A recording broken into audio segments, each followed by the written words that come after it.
Here's the final screencast, and it's really important to think about what we've looked at before in the previous screencast in terms of how humans behave and how they're influenced by lots of factors, such as beliefs and emotions, and how that differs from engineering systems that don't have beliefs and emotions. So, in engineering, as you know, it's based on lots of laws of physics, and that's why a large metal object like a plane with lots of passengers and heavy luggage, particularly if my wife's travelling, actually stays up in the sky because it's based on factual scientific knowledge. In other words, knowledge that we are not able at this point in time to falsify. And if we apply this factual mathematical physics knowledge to the design of engineering systems, we can pretty much predict how they're going to behave in terms of the amount of stress or movement that they can tolerate. And that's what makes engineering very much a hard science.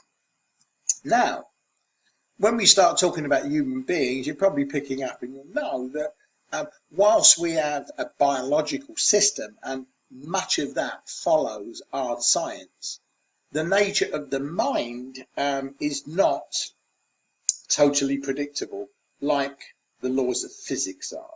And that's the big difference. The difference is between the nature of matter, which doesn't have consciousness, that doesn't make choices, that doesn't have belief systems, that is not emotional.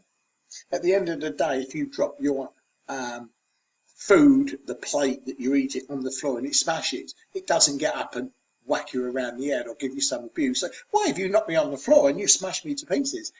Matter doesn't have any consciousness, whereas the mind does. Matter behaves according to the physical laws of science. And humans, however, whilst we're going to see that a lot of human behaviour can be understood and predicted in very broad terms, but not in the same way as the laws of physical science, because as human beings we don't simply react to experience, we interpret them. However, it's generally the case if I come into the classroom when I meet you and I give you all $1 million each cash, you're probably going to feel a hell of a lot better about the lesson than if I come in and said, look, I've got some really difficult assignments for you and you're going to have to stay up late tonight to do them. You're probably not going to be in such a great mood. However, there might be one or two of you that say, oh, well, I don't need $1 million. I've got billions of dollars. And also I love doing these difficult social science homework. So it's never totally predictable with humans. And what we'll see is that there are these fundamental differences between the way humans make sense of the world and obviously matter that don't have consciousness. But there's still much of similarity in how people behave in situations, as I kind of demonstrated with the $1 million thing. I won't be giving you $1 million, only maybe 200,000 or 300,000. But and what this means is that we have a common brain architecture. So in the sense the body, the brain is an engineering system, but it doesn't kind of work in the same algorithmic, very predictable way in which engineering systems work. Human processing and needs. So as human beings, we have similar ways of processing information because their brain architectures are so. And as human beings, we have common needs. It doesn't matter what culture you're in. People need to eat food and they need to find some meaning in their lives, and they typically look to have association, relationships with other people, those kind of things. So within this commonality, there is much variation, and therefore in social science we try to understand the commonality, what's similar between humans in different societies, different cultures, and different genetics, and also the variation amongst people. And that's what makes social science, to me, a very interesting area, because we're looking at the commonality of human beings, their needs, their behaviours, and trying to make sense of the world. But within that, there is variation, and we're interested in what creates that variation and what is the zone of variation. So this is a very concise frame on the the difference between social science and engineering science. Only one more slide. So, in the social sciences, just like in engineering, civil engineering, electrical, mechanical, the same applies in the social sciences. And there's a number of them, and I'm only going to look at two because they're most central, perhaps, to the design of engineering products. So economics, which is a social science, which is to do with costings and things, obviously will come into play. But we're going to focus on psychology and sociology. So psychology.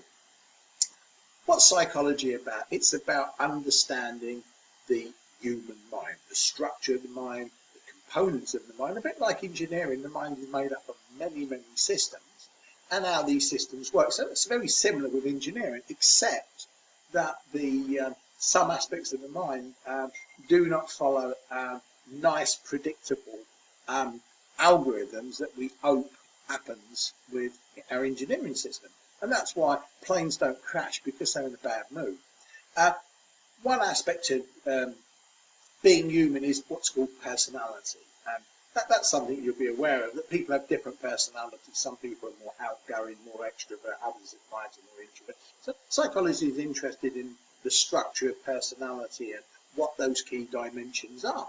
It's also interested in intelligence, and that's a really interesting area. What determines intelligence? How much is genetic?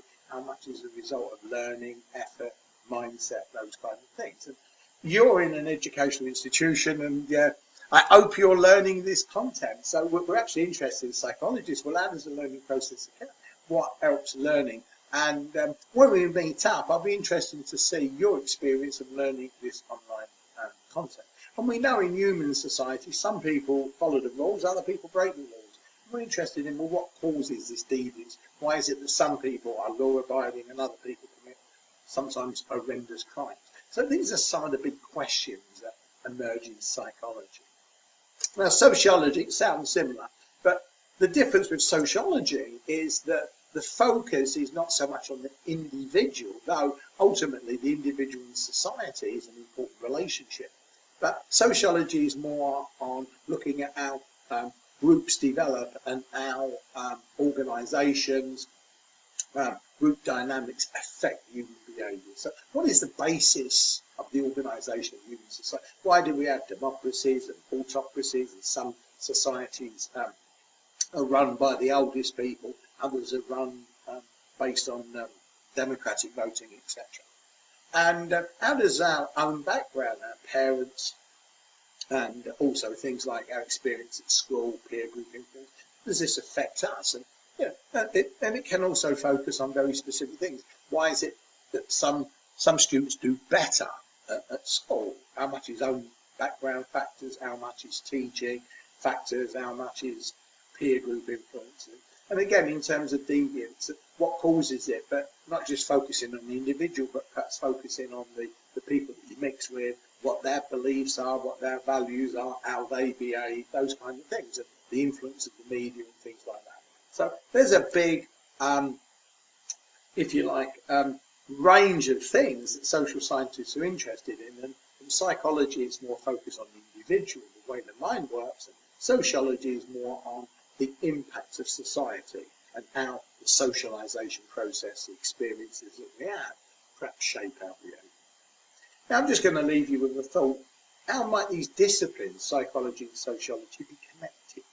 And what questions does that raise? And in particular, as engineers, why would we want to know questions about the mind, the basis of social influence?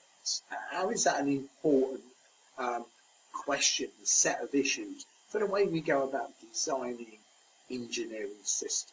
So if you can't sleep tonight, have a little think about that. And if you've got some questions or any ideas, then jot them down and bring them into the face-to-face situation. So this is it's coming up to 10 minutes, so it's quite long, but you can play it a couple of times. But I've tried to summarise quite a lot of stuff, hopefully in a way that you can process.